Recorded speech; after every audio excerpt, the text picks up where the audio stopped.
Good morning mga kamakita. So ayan, may babalutin na naman tayong panibagong order. Battery na naman ulit, BL1860B. So una sa lahat, nais ko muna pasalamatan ng Panginoon nating may kapal para sa panibagong blessing na to. At nais ko rin pong pasalamatan si Mr. Gerald Joe Denoga ng Quezon City, Manila. Boss, shoutout po sa inyo. Salamat po sa pagtitiwala sa amin at pagbibigay ng tsansa na makapag-serve po sa inyo. Ayan, so time check muna tayo guys. 11:24 AM, August 10, 2023. Okay, so guys, ang order ni sir, isang original Makita BL1860B, lithium ion battery, 6 amps, 18 volts LXT. Okay, so wala siya nakalagay na price.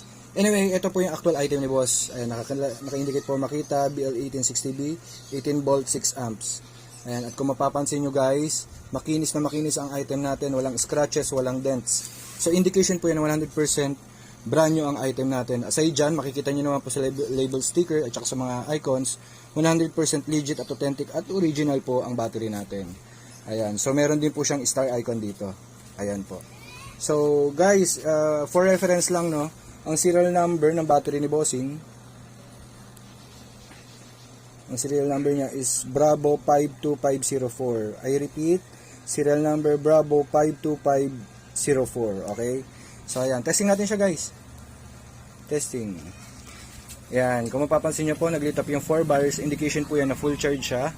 At indication din po yan na in good running condition po yung battery natin. Bukod sa test na yan, meron tayong dito 100% legit na fast charger ng Makita, which is model DC18RC. Kung mapapansin nyo po, nagbiblink green, naka-standby mode na po siya.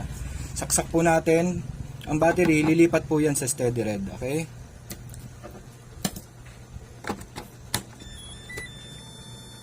Lumipat sa steady red, at saka may naririnig kayong sound, no? So indication po yon na nag-work po yung charger natin.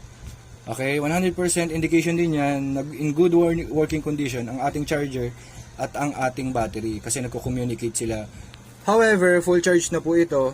So in a few minutes, magiging halfway yan. Maglilit up na rin ang steady green. So both green and red nakalit up.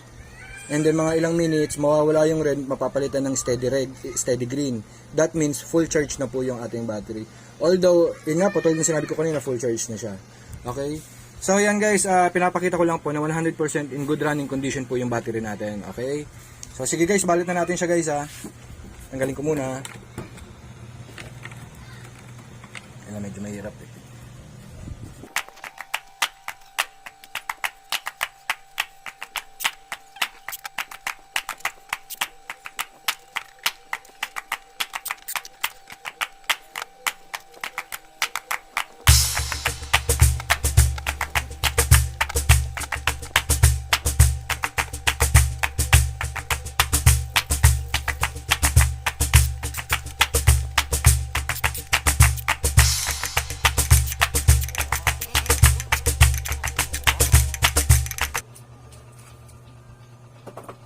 So ayan guys, kita nyo naman properly packed and sealed yung item natin, ano?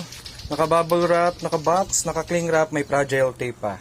Okay, so ulitin ko na lang po, maraming salamat kay Mr. Gerald Joe Denoga ng Quezon City, Manila. Ang order niya isang original Makita BL1860 lithium ion battery, 6 amps, 18 volts LXT. So ayan guys. So FYI lang po ano, so itong video na to is ginagawa natin as proof of evidence ng pagpack natin ng order kasi ang item po natin is in order through online and hindi po kasi personnel natin na magde-deliver, so just to make sure para makaiwasan natin yung scam, kaya ginagawa natin itong mga videos na to. Okay guys, salamat sa inyo.